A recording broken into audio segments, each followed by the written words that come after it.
Once upon a time, nestled deep in a sunny, green valley, lived a mother pig with her 3 little sons. As they grew older and bigger, she knew the time had come for them to go out into the world and build their own homes and seek their fortunes. She gathered them close, gave them each a big hug and a kiss, and said, "My dear sons, it's time for you to make your own way. Remember, whatever you do, do it with all your heart and build a strong, safe house for yourselves. And always, always watch out for the big bad wolf." So, the 3 little pigs waved goodbye to their mother and set off down the road. They hadn't gone very far when they met a man carrying a bundle of straw. The first little pig, who was perhaps a little bit lazy and wanted to finish his work quickly so he could play, said, "Please, sir, could you give me some of that straw to build my house?" The man kindly agreed, and the first little pig took the straw.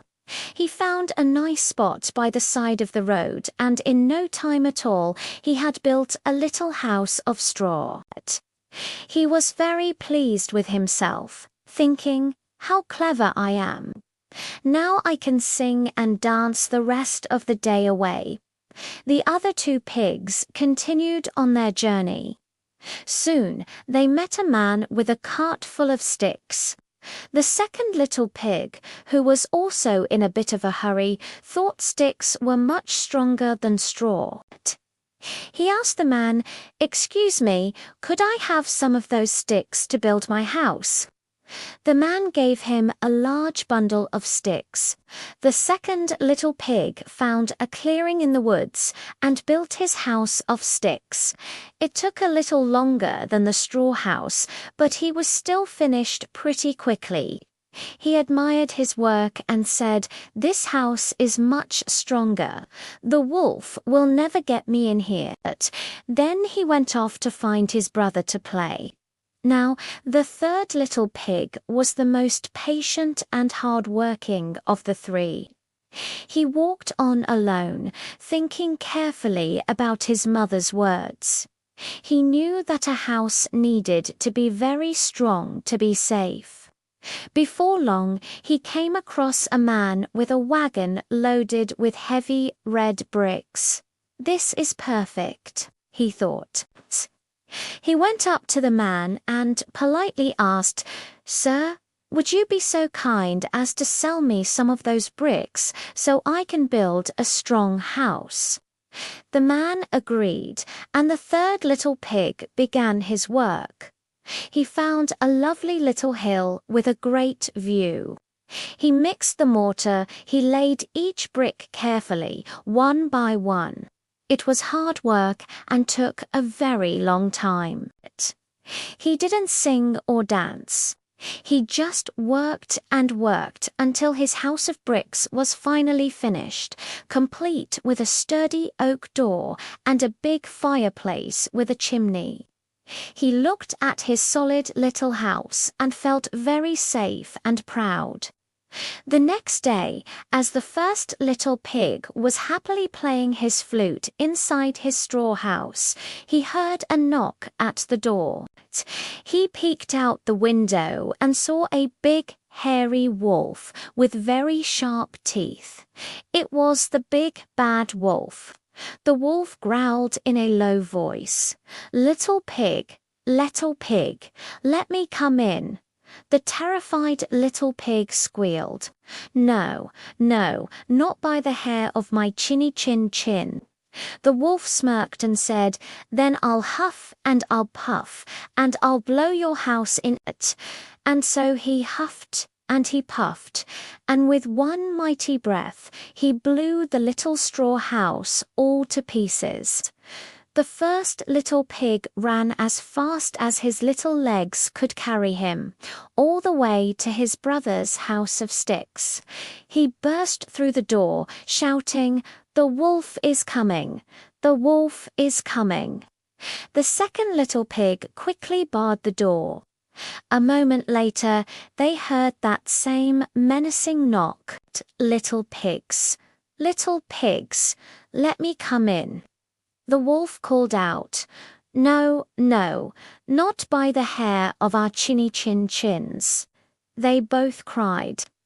"Then I'll huff and I'll puff and I'll blow your house in."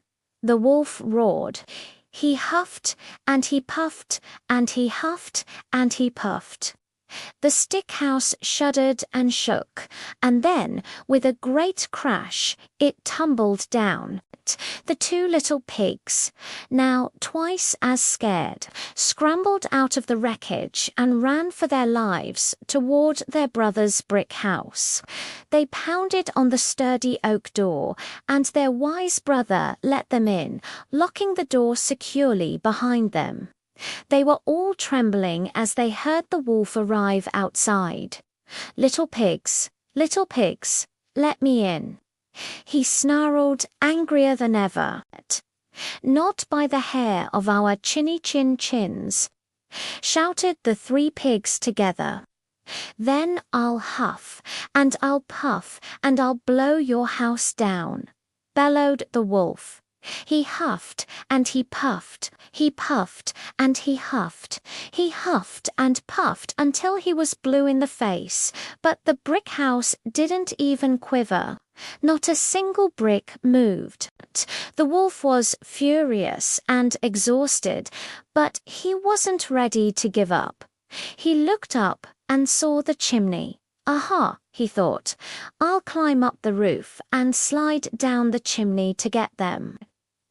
The third little pig, who was not just hard-working but also very clever, heard the wolf scrambling on the roof. He knew exactly what the wolf was planning. Quick as a flash, he told his brothers, "Quick, help me." They put a big pot of water on the fire that was already burning brightly in the fireplace. They piled on more wood to make the fire roar and the water boil. Just as the water started to bubble, they heard a scraping sound from the chimney. The wolf was coming down. With a final grunt, he slid down the chimney and landed splash right into the big pot of boiling water. With a yelp of surprise and pain, he shot back up the chimney like a rocket and ran away over the hills, never to be seen in that valley again. From that day on, the three little pigs lived together happily and safely in the strong brick house. The first two pigs learned a very important lesson. It's always worth taking the time and effort to do a job right. And so the three of them spent their days playing and singing. Always safe and sound, thanks to their clever, hard-working brother. Thank you so much for watching. If you enjoyed this story, don't forget to like this video and subscribe to our channel for more classic tales. See you next time.